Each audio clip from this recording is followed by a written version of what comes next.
And welcome back to the Touchline Talk Show. In the words of Fabrizio Romano, here we go. Transfers. Like I said at the top of the show, I was seriously considering 24 hours ago just doing a winners and losers of the transfer window so far. Then things kept happening, so we're going to discuss all of them individually. At some point, I'm hoping to do winners and losers later, but we're going to touch on some of the teams I want to talk about anyway. So we will see how things progress the rest of the transfer window, but let's jump right in. We're going to begin with what is going on at Manchester United and Cristiano Ronaldo. Cristiano Ronaldo still has not shown up at training. Of course, he appears to have put in a transfer request sometime this weekend, it sounds like. And Manchester United doesn't know if he's going to be going on their preseason tour. This entire situation is a perfect example of how Manchester United ended up in the position Manchester United now finds itself. Because there are so many questions I have from a process standpoint. First of all, when you sign Cristiano Ronaldo, and your recent track record is that of Manchester United, I certainly hope you have a conversation before he puts pen to paper about what happens if you don't qualify for the Champions League. Because I see no world in which Cristiano Ronaldo plays for a team not competing in the Champions League, as long as he is in Europe. Right, okay, if he goes to Major League Soccer, that's a different conversation. But, well, to me, that is one of the possible scenarios you have to be prepared for and have a conversation about, okay, are you committed to us? Are we investing in you no matter what? Or is there an understanding here, you're going to ask to leave if we don't qualify for Champions League? Because Manchester United cannot be assuming Champions League is a guarantee every single year. That is incredibly arrogant if that is basically what happened and thought, well, we have Ronaldo, we're in the Champions League this first season, we'll figure it out down the road if it gets there. Yeah, well, here you are after your worst season in the history of the Premier League. Second, what did Cristiano Ronaldo expect coming in? That's the other side of this same point I'm trying to get at here. Did Ronaldo assume he was going to be able to guarantee this team a spot in the Champions League? Did he think he was going to be okay if they didn't make it and then all of a sudden changed his mind? Why did it take Ronaldo this long to hand in a transfer request? Because it does not sound like this has anything to do with something that's happened recently.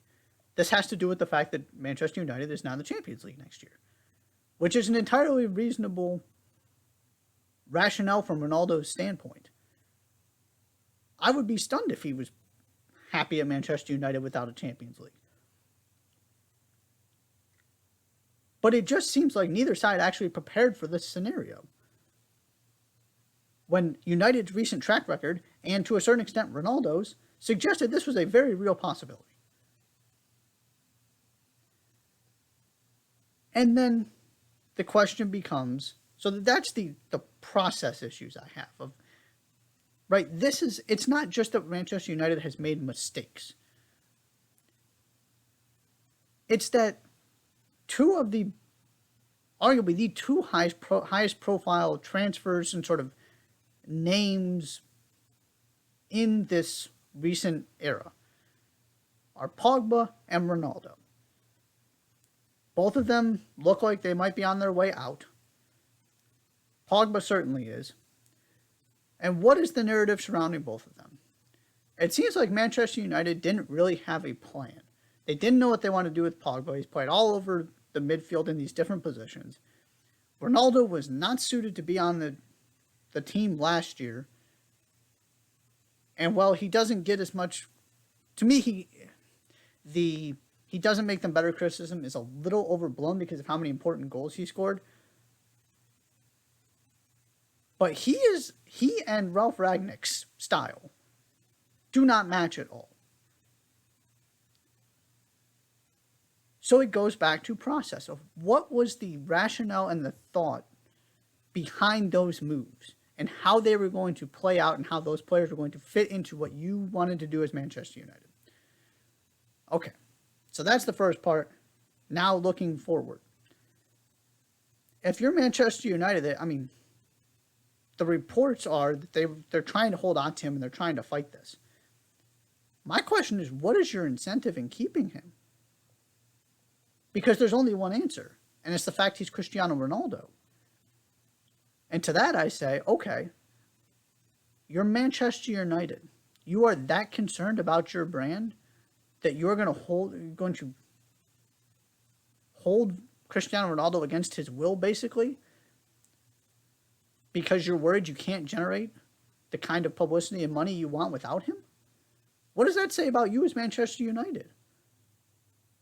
Because on the field, you're not in the Champions League. You got a new coach.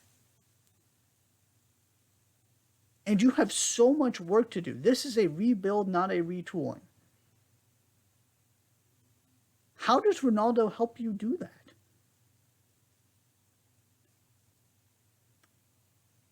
that? Except for, right, the brand and the financial aspect of it. On the field, what does he do to help transition Manchester United into the next era and set Erik ten Hag up for success? He'll give you some goals in the short term. Great. I also, that's me saying I also don't understand why United is digging in so much on this. That part of it doesn't make sense to me either, other than he's Cristiano Ronaldo and we don't want to lose him again. And then there's also the question of, and this goes into the earlier point, but if they really bought him so that Manchester United couldn't, and now he wants to leave immediately after they failed to qualify for Champions League. Again, what was the thinking here? We'll see how this all plays out, but wanted to give some thoughts and at least address it to a certain extent and sort of where we're at right now. On to some deals that have actually been finalized and officially announced. Kelvin Phillips on his way to Manchester City. This had been in the works for a little while and it is finally official. I've made it clear how much I love Kelvin Phillips before on this show across the Touchline Talk multimedia platform. This is a home run for Manchester City. It is the one big position of need they had with Fernandinho leaving, and they could have used an upgrade anyway, because by the end, Fernandinho was playing as much at right back and center back as he was in defensive midfield. Second, they were able to get him at an incredibly reasonable price because he cares that much about Leeds United, so he was only going to go specific places, and the only place he really wanted to go was Manchester City, so it's not like there was a lot of competition. And I have a hard time believing he heard some, West Hams and Aston Villas in there at one point. The only way I could ever see that happening was if Leeds got relegated. I don't, for a second, believe Kelvin Phillips was leaving for a team that didn't offer Champions League, assuming his other option was to play in the Premier League with Leeds. So he gets everything he is looking for in this move, and Manchester City are able to do it at a reasonable price, basically at the cost of one player we're going to get to in a minute here, who they have sold, and it's a similar price tag. Okay. In terms of how he fits and what the role is. Yes, part of this is he's brought in as a backup for Rodri. I get it. Rodri is indispensable. He's going to be a day-in, day-out starter. No argument from me. But what I like about this from City's perspective is kind of two different things. One, it looks like Raheem Sterling is also on his way out to Chelsea. So that means you have lost at least 2 wingers. Potentially 3, depending on how Bernardo Silva factors into this. And yes, he's played more midfield than winger recently, but you get my point. So what Kelvin Phillips allows you to do is he allows you to invert that midfield.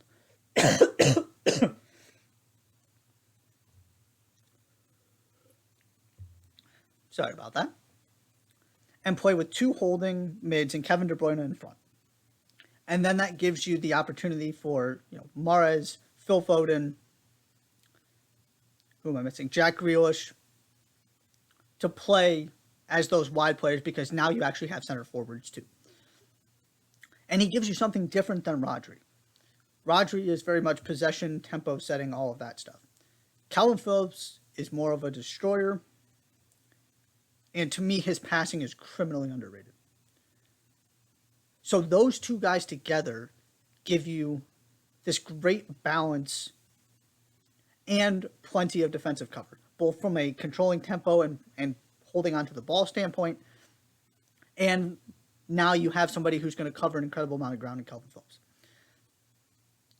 And even if Guardiola isn't attempting to play both of them all the time, which I don't think that's going to happen, especially if Bernardo Silva stays.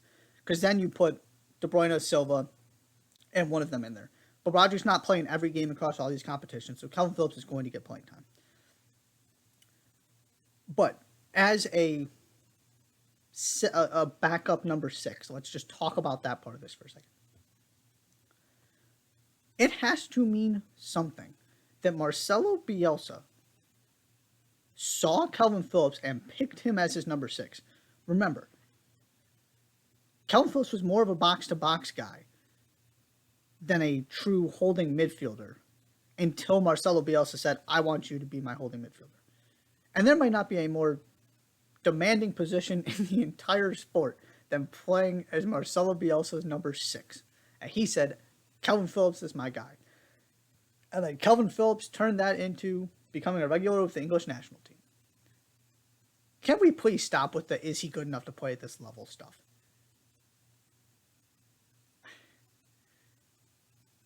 There's a reason Pep wanted him. There's a reason he made this jump. He is more than capable of doing this. I am tired of people questioning him, and hopefully maybe now that he's playing in higher profile games, I don't have to go around telling people how great he is because nobody watches Leeds. We'll see. But I love this for him, the way he went out at Leeds and for Manchester City. It checks every single box for everybody involved. And then Leeds turned around and immediately got his replacement in U.S. international Tyler Adams. Also love this move. And the first thing I will say, especially to people that don't watch the U.S. men's national team on a regular basis, to fully appreciate Tyler Adams, you have to watch him play in person. I was at a Champions League game when he was coached by Jesse Marsch and played at PSG when they were both at Leipzig at the beginning of last season. I had seen Tyler Adams play plenty with the U.S. men's national team.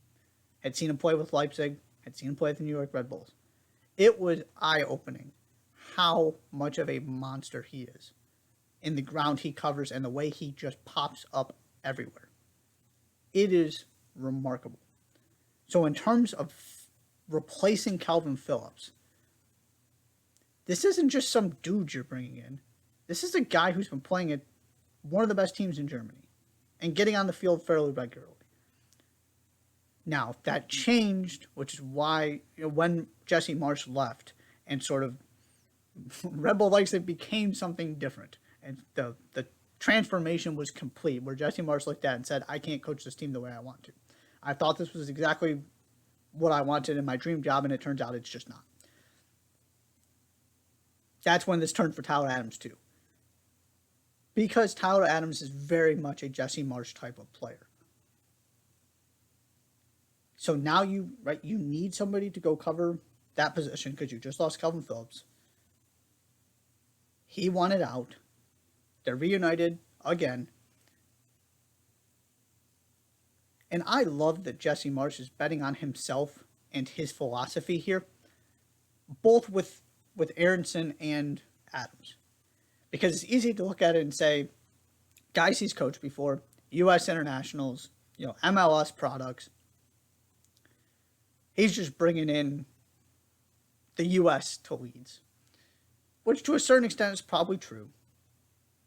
And he deserves credit for that too, because we still live in a Ted Lasso world where you take a lot of flack for being an American in the Premier League. But I also look at this, and I laid it out for Brendan Aronson too. These guys are not just people he knows. They are perfect fits for what he wants to do.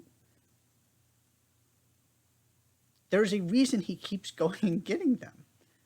They do the things he wants. He is building this team in his image. And the fact that it's a couple U.S. internationals is just icing on the cake. Huge fan of this move as well. So the way Manchester City are financing Kelvin Phillips, maybe not directly, but the money was very similar to what Arsenal is paying to sign Gabriel Jesus. Before we get into sort of the concerns and how he fits with Arsenal, I want to run some stats by you. Among Premier League attacking midfielders and wingers, which is where Gabriel Jesus was primarily playing at the end of his Manchester City career, he ranked in the 83rd percentile in goals, 94th percentile in assists, 91st percentile in expected goals, 92nd percentile in non-penalty expected goals, 94th percentile in expected assists, and 96th percentile in non-expected goals and non-penalty expected goals and expected assists. So basically, expected goal creation per 90 minutes.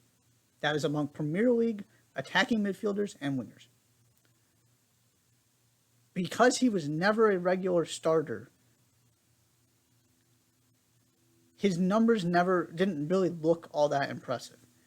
But from a production per minute standpoint, he was outstanding. And yes, some of that has to do with the fact that he was playing with the best players in the world. They had the ball all the time. And it's very easy to, especially when he was playing, even if he was playing on the wing, but especially in the middle, it's very easy to go find yourself in good opportunities. Raheem Sterling has made a living out of this, right?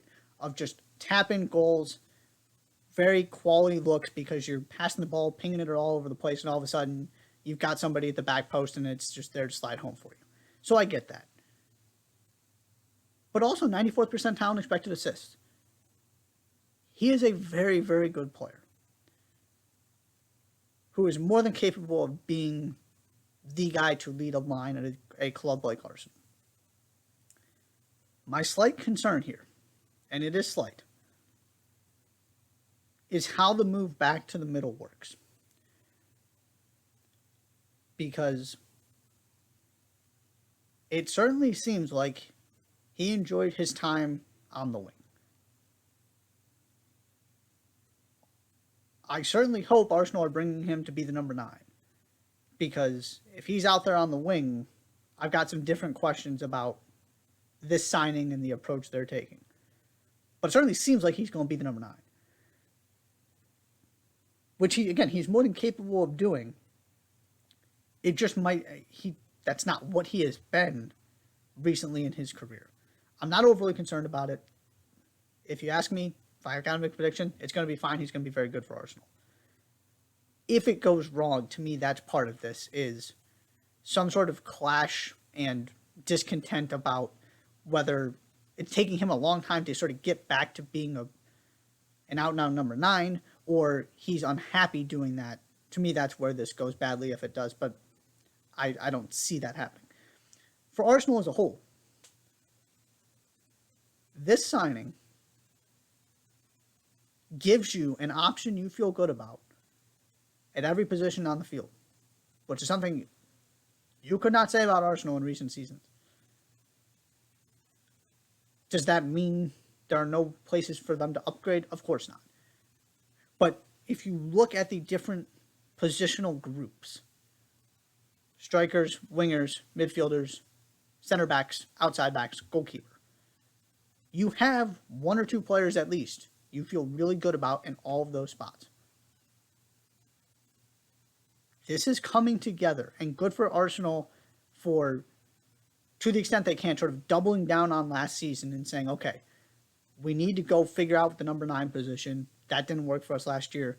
We're going to go get Gabriel Jesus for a decent price because Manchester City were kind of always going to be willing to let him leave this summer, contract running down, all of that stuff. So this is a good piece of business too. He just hasn't been in this position before, so he needs to actually prove he can do it. But I'm confident he can. Also in North London, Richarlison has moved to Tottenham from Everton. This is a rather terrifying proposition for the rest of the Premier League in the sense that if you want a player to complement the attacking duo Spurs already have, I can't think of any better than Richarlison.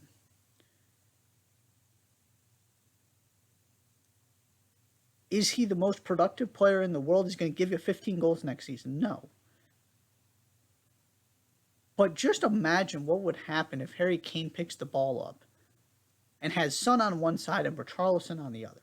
And also just the way that Son and Kane are able to connect and play with each other. You give them somebody to can kind of run off of them. That counterattack that is already elite just got even better with Richarlison. He just turned 25. He's coming off the best season of his career. This kind of move was going to happen at some point because he's exceptionally talented. I have my frustrations for other reasons we're not going to discuss today. But he had that season with everything going on at Everton. That must be acknowledged here as well. These are the kind of signings you get to make when you know you have Champions League money coming in next season. It allows you to, he's not going to play every game. I'm sure he's going to be an impact substitute for a significant portion of the season. Maybe not significant, but that's going to be part of his job here. I would have to believe. But that's fine. Whether it's rotating the squad a little bit for a Premier League game, you know he can go score goals in the Premier League, whether it's getting through the group stage of the Champions League, or that guy to give you something different in the knockout rounds of the Champions League, should Tottenham get that far. He gives you something different and something you know you can rely on him to be a productive starter in the Premier League. It doesn't raise the ceiling of this team for me. But again, it's those depth signings where you can start looking around what Manchester City and Liverpool have been able to do, and you go, and it's sort of even Manchester United to a certain extent with their financial power. Just go, geez, look at that bench. You bring guys on, you don't miss a beat, you've still got incredibly gifted players out there, all of that stuff. That's an area Tottenham has been lacking without the financial benefits of being in the Champions League. Now you're back. These are the kind of moves you get to make. Another way that allows you to make moves is selling Erling Haaland. Borussia Dortmund have wasted no time spending all of this money they're going to receive from Manchester City for his services. One of those players they went and bought was Sebastian Haller. Again, this was rumored for a very, very long time, but it just became official on Wednesday. This is fascinating just from the career trajectory standpoint of Sebastian Haller, who made his big money move to West Ham, did very little in the Premier League, went to Ajax, all of a sudden became the most prolific goal scorer in the Champions League, and is now back at a high-level European club. That's disrespectful to Ajax. A elite team in a top 5 league. That's how I will put this. He had 21 goals in the Eredivisie last year, 11 in 8 Champions League games. And he is a very good fit for what Dortmund do. They are not exactly Ajax, but the free-flowing creativity, sort of loose, expressionist idea of and philosophy of how you play suits Haller really well. if you look at the differences between Ajax and the Premier League, right? Ajax is much more open, on the front foot, aesthetically pleasing. West Ham, generally very direct. It's a lot of just sort of, balls over the top, trying to win 50-50s. They got away a little bit from that. But the Premier League is just a more physical, and outside of, Manchester City and Liverpool to a certain extent, right? It's just not the same. He struggled in that environment. To me, what he is going into is much closer to Ajax than it is to the Premier League, which suggests he's going to have an awful lot of success. And also, it just might not have worked in England for whatever reason, because he was able to pick himself off real quickly and did just fine at Ajax. And Dortmund was one of the teams I wanted to talk about, because this is signing number 7 of the summer. Not going to go through all of them, but they have acquired one of the most impressive players in the Champions League last year in Sebastian Haller. 2 center backs, and Nicolas Sua and Nico Slaughterbeck, in a position they just cannot, for whatever reason, figure out how to get reliable players in there. Those are the 2 I've been most excited about. I mean, maybe when they re-sign Mats Hummels. But outside, I might be more excited about both of these than Hummels. They needed to upgrade that position, and I feel like they did it in a big way. And they also signed one of my personal favorites, Karim Adeyemi, from Red Bull Salzburg. Scores goals left and right. Another guy who would perform well in the Champions League. I am a big, big believer in if they do it in the Champions League, it's going to translate. I talked about this with Erling Haaland. Talked about this with Darwin Nunez to a certain extent. And it's Karim Adeyemi too. These guys are playing, and Sebastian Haller as well, right? Ajax was playing really good teams last year. Both these teams got out of their groups, Red Bull Salzburg and Ajax. These players were big reasons why. They are used to that environment and that level of play. I don't think they're going to have any issue translating to the Bundesliga. So this is not my favorite move Dortmund has made, but that's not because of Haller. That's more because I love some of the other stuff they've done. But they filled the gaping hole, and they answered the question of what are we doing at the number 9 position. I am very, very fascinated to see what Sebastian Haller in the Bundesliga, sort of Haller 3.0 or maybe even 4.0 if you go back before West Ham, looks like.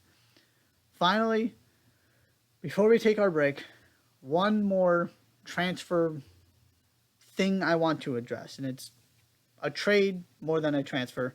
It is not official yet, but there is reportedly, in these next couple days as the MLS transfer window opens, a series of transactions that are going to happen here. Starting with Alejandro Pozuelo being traded from Toronto to Inter Miami. Toronto is doing this because they appear to be close to signing Frederico Bernadowski and are reportedly in discussions to also land Mark Anthony Kaye from Colorado. So this is a salary-saving move, essentially, because this is a coup for Inter Miami, what they are giving up to land a former MLS MVP. And he is the creative number 10 they haven't been able to find. Rodolfo Pizarro just didn't work. And unlike many of the experiments Inter Miami have tried, he is a proven player in MLS. Like I said, league MVP good. In a position they could really use. And it allows you to go into it gives you clarity with that 4-2-3-1. This is a home run. The best thing Inter Miami has done in terms of squad building transactions since coming into the league. On the Toronto side, Frederico Bernadowski is 28 years old. He has 39 caps, and he came off the bench in the Euro final last summer.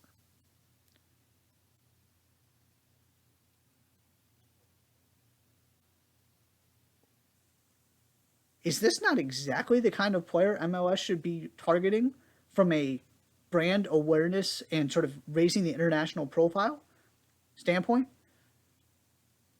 And of course, the other part of this is you need to sign those up and coming players who are on their way to Europe to establish yourself as a selling league and a place where players develop well and are prepared for Europe. That's very important too. I'm looking at this more from the branding standpoint, though.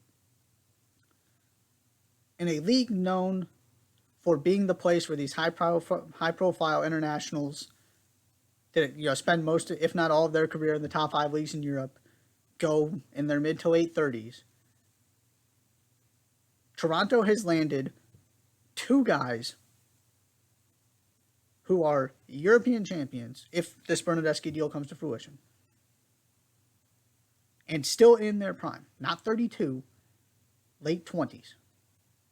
Maybe Insigne's 30 at this point. I'm not sure off the top of my head. I know he was close. But point being, you're going to get multiple years of prime production from these guys. I want these kind of players, right? So Bernadowski, he never was able to come anywhere close to locking down a starting spot at Juventus. He was going up the Italian chain because he was really productive early in his career, and then Juventus buys all those young players that are doing well at other clubs, and he always played. He's gotten himself plenty of appearances with the Italian national team, but he was never a real starter. He was always just a role player.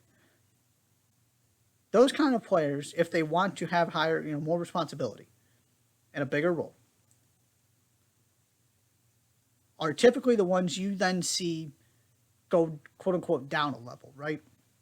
Whether that's going to a Roma or a Fiorentina or something, or the team that always used to get thrown in there for the Premier League was Everton. Maybe it's more like West Ham now, or a Bayer Leverkusen, Borussia Mönchengladbach. You get the point. Lille, Marseille. He's coming to Toronto. It's the same idea with the Cucho Hernandez signing for Columbus. These guys have options in Europe. Plenty of teams would be happy to have them. And they are choosing Major League Soccer. I will take that all day long. I hope this comes to fruition, and if they get Mark Anthony Kaye somehow during this secondary window too, I will go to... Mark Anthony Kaye is right up there on my list of favorite midfielders, a couple spots behind Kelvin Phillips. They need somebody who is going to bring some toughness, some grit, and some intensity to that midfield, because they are awful defensively. And that's where I'll end this. Is Bob Bradley obviously knows him for their time at LAFC together. He is... If you can't fix the actual defenders at this point, getting a guy like Mark Anthony Kaye is about as good as you can do in terms of actually addressing the problem. Because Lorenzo Insigne and Frederico Bernadowski are not solving the issue for Toronto. The issue is they are horrible defensively. They're going to be awfully fun to watch. They've started to get it going a little bit. But they got plenty of work to do. And if they don't clean things up defensively, I don't think it will be humanly possible for them to score enough goals to get where they want to be by the end of the season. Mark Anthony Kaye is a guy who can help you bring down that goals allowed number and get them to some kind of respectable defense. And then you bring this attacking talent in, and all of a sudden, you might have something. And if nothing else, going into the summer... going into the off season, heading into next season, if you at least get Bernadowski, you have 2 Italian international wingers. That's what your team is built around. You know where you spend your money and how to the entire focus is complementing them and figuring out how to be better defensively. So even if it doesn't work this year, and, Insigne, it sounds like he's still going to be a couple weeks. He's not going to be ready to go immediately now that he will be eligible this weekend. So it might be a lost cause this season. But bravo to Toronto for being able to sort of retool this thing this quickly and get themselves going back in a direction where at least you know who you are and what you're trying to do moving forward.